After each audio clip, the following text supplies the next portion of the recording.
Exit 8 is out in theaters, new Japanese psychological horror based on a video game under the same title.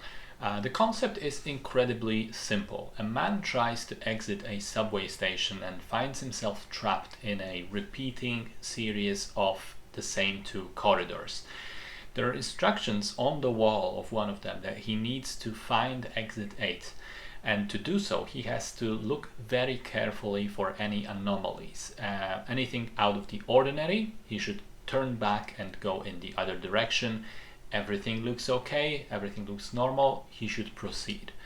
If he makes a mistake, the whole thing resets back to zero, potentially trapping him there forever. So I quite like this film. I think it's a tight 95 minutes that does what it says on the tin. Three things that contribute to the movie's success. One, the production design is very effective at creating an eerie, unsettling atmosphere.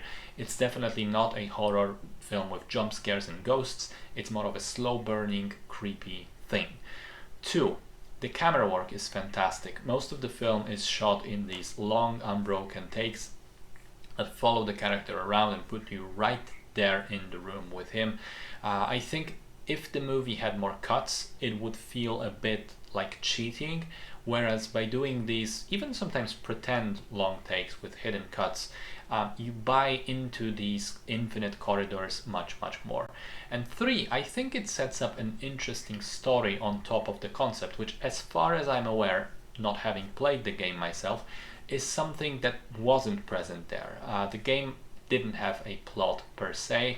The film does. It tackles the themes of responsibility and becoming a parent and taking care of a child, as well as paying attention both to the child and its needs and just to the world around you in general and what's going on in it. And I think that part is just beautifully set up with the intro subway sequence where every single person is on their phones, and then the movie after that becomes very dependent on paying attention and spotting little details. There's even a cool little thing where some of the things that the main character scrolls through on his phone at the beginning in the opening scene are later shown as anomalies in the subway, which you would only pick up on if you were paying attention. One thing I'm not so convinced about is the very ending. I think it's left too ambiguous, as if the movie was trying to be too clever.